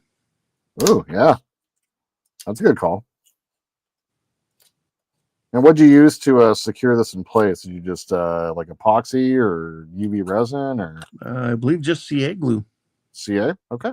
Yep. So what I wound up with at the very end was a piece about that big. Yep. There you go. And then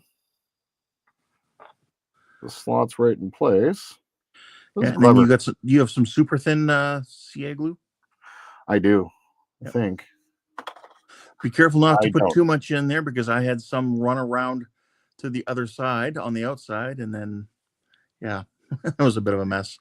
I don't have super thin. I just have medium. I only ever really ever use medium. Stick a little bit in there with a toothpick or something. Yeah. Just because really you're just tacking it in there. It's not going to be, it's wedged in there pretty good. It's not going to be falling out. Right. So even if you just put a little bit in the along the lip of where it's going in, it'll drag some of that in there with it, and the rest of it will still be there when it solidifies at the top. Yep. Perfect. All right.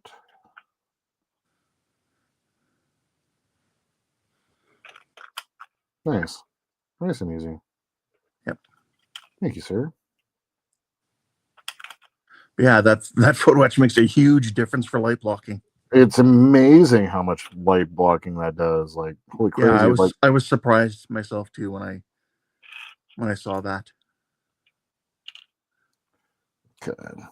Let's grab a piece.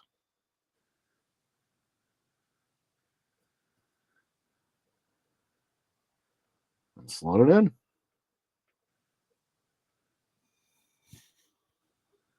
Looks like There so. you go. Dude, amazing. Simple. Yep. Does a great job. Yep. It still glows around the outside a little bit, but I mean, that's a course. Yeah, it doesn't affect anything though in the rear. Yep. Perfect. Okay. Well, it's 6:45. I think I have time to do. Let's go ahead and do. I mean, if you wanted to do your strobe, you could just run a filament LED. I could, couldn't I? It'll I was do the also same thinking, job as what I've done. what's that? It'll do the same job as what I've done. Yeah. Mine's a little more dangerous the way I did it because if mine burns out, I gotta dig in there to Get it out. Yeah. I would just drill it out from the top, but still. Yeah, but this is one of those flashers that flashes at a different sequence than the blinkers. Right. So, how would I go about that? That probably does help mine because mine's with the whole light being right at the very top. It doesn't, it's less likely to flash anywhere else. Right. Thinking. Then again, you could also paint your filament LED or your filament cable there. Yeah. And just have the tip flashing. Yep. Drill a hole a little bit bigger, and if you have small enough shrink tube the filament. The fiber optic filament. Yeah. That's a great idea. Yeah, that's a fantastic idea. Okay, so I'm going to finish up the red LED by getting these. Alec, I don't know if Todd's going to read your last comment there. He went to bed, so I can't see him. We're watching this back and reading comments. Yeah, it's like, God, what, 3 o'clock in the morning there right now?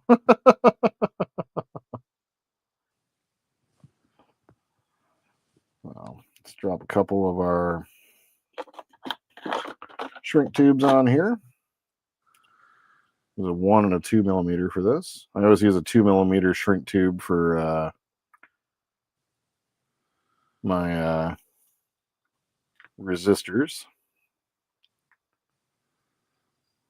So, something like that. Ian says, yeah, it's 2:50 a.m. Ooh, buddy. Steven just said the same thing.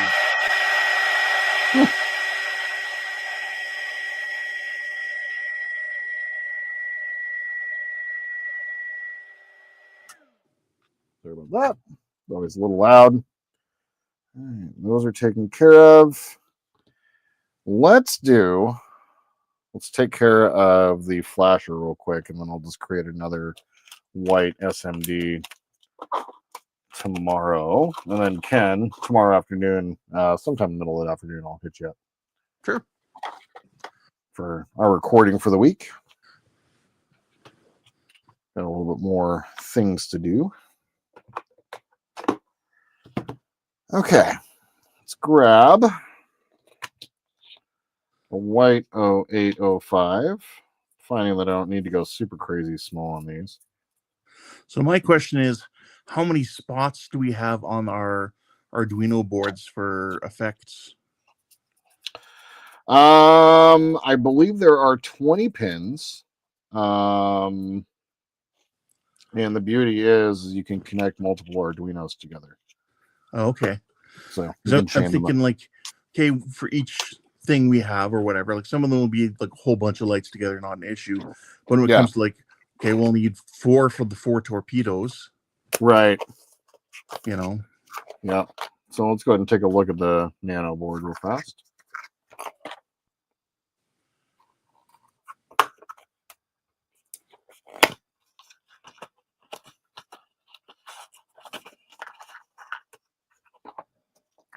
So we have ground, power, 5 volt, 2, 4, 6, 8, 10, 12, 14, 16, 18, 20, 22 pins we can use. Perfect. And you can run more than one effect on each pin. Really? Okay. Very Yeah, because cool. I don't want, like, I've seen people do it where all 4 photons fire all at the same time. No, they got to fire like alternately. So like, Yeah, and it's not normally shouldn't be all 4 because your target's No. probably not behind you. It'd just be two front or 2 rear. Yep, exactly.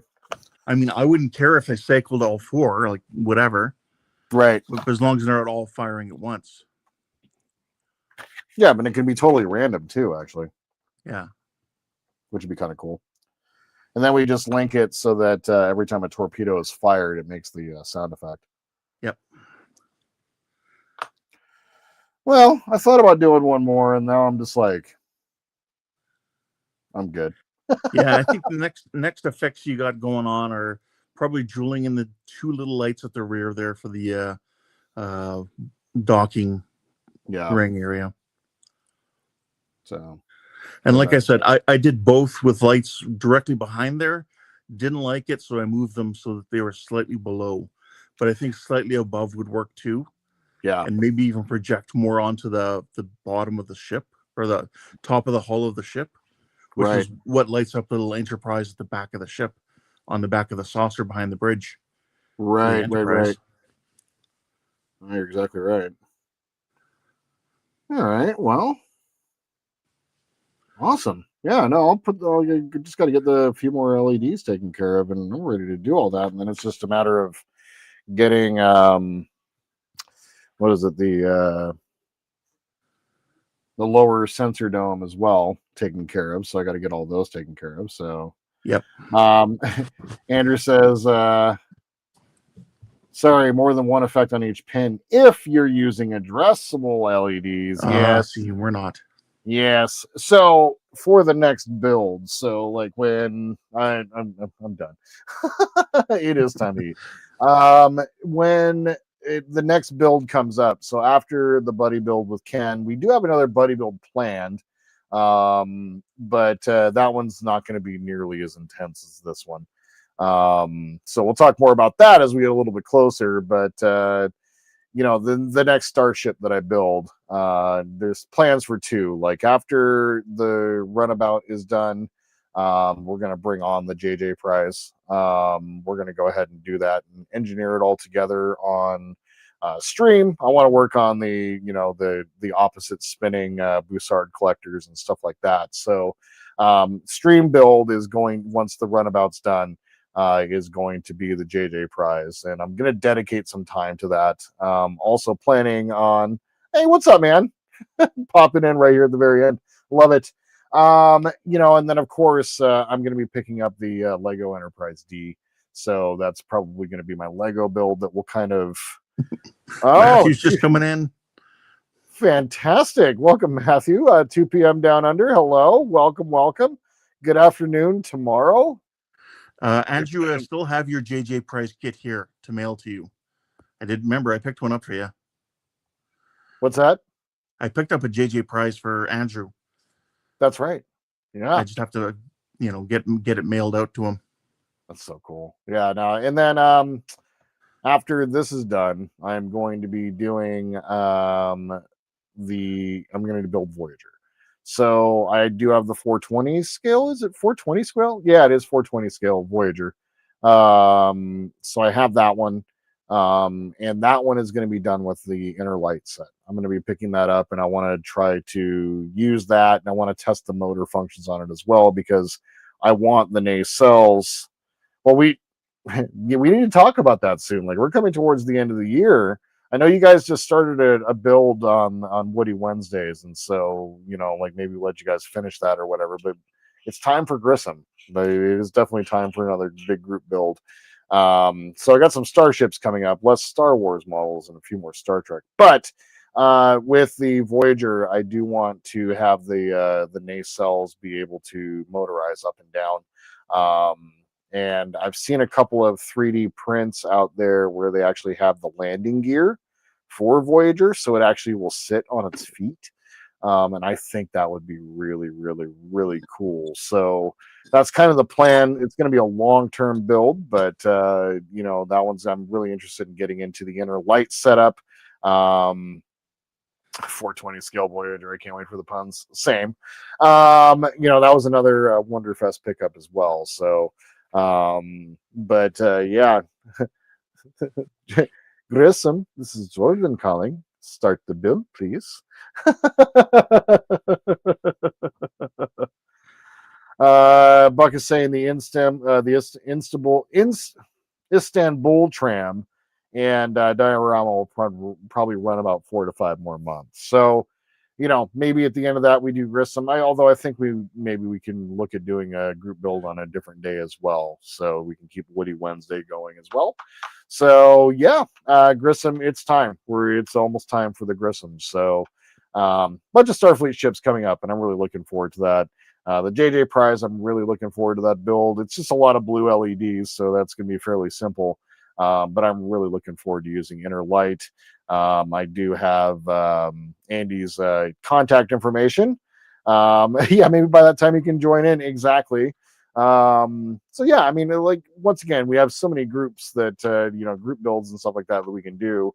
But these buddy builds are also a ton of fun, and so it's for me, I got to stay on top of things and just the electronics. And as you guys can see, planning out the electronics and getting all the SMDs done and all that, it takes work and it takes time in planning. And so that's really what I don't have a lot of. And so, yeah, that's kind of the thing. So otherwise, I'm pretty much ready to call it quits for the night. I'm ready to go get some food and do some relaxing.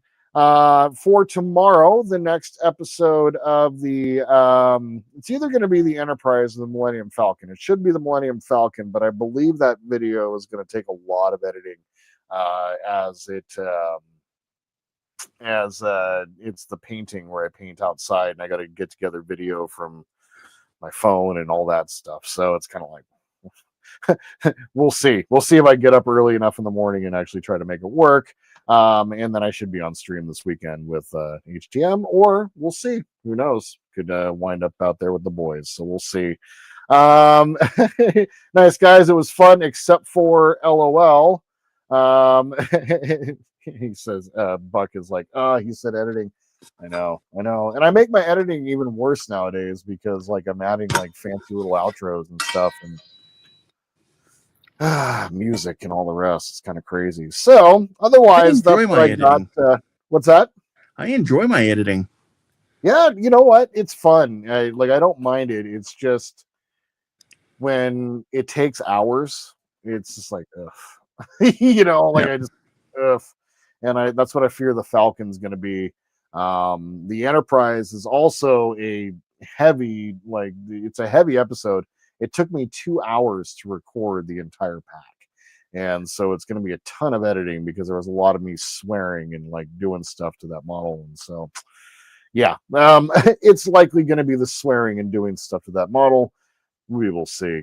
Otherwise, the next episode of the HTM Buddy build of the USS Reliant should be out on Monday, provided I'm able to get everything done. And, yeah, otherwise, that's what I got. Ken, thank you so much for stopping by and helping me produce tonight, and inspiration for specifically getting this little mod done. I think this is really genius. And I think we should let Cass know. Cass know that is a viable option, and maybe he could even cast that in there, so it'd be a viable light blocking option in there as well. So something to think about, actually. Think about it. So yeah, otherwise, thank you guys so much. Howard, thank you for the super chat. Really appreciate it. Andrew, good to see you. Hope you have a great weekend at work. And for all of you guys that have been hanging out with me this entire time, thank you so much. It's been a lot of fun. I was glad to be able to do that with you guys. And, teach you guys maybe a little bit on how to solder SMDs. As it is something that I'm kind of proud of learning how to do. So otherwise, that's what I got for you guys today. And as I look over here to the thing here, I'm going to go ahead and grab my media assets. So I know that there was a million things y'all could have done today. Instead, you spent a couple minutes with me, and by a couple minutes, I mean 2 hours with me watching me solder some SMDs. And I think that's pretty damn cool. You guys have any questions or comments, tips, tricks, please leave them down below. Like to support the channel, please like and subscribe. And my friends, until we see each other again, I hope you all have a wonderful day in this beautiful world where we happen to be. And just remember, from the depths of hell, I stab at thee. Good night, everybody.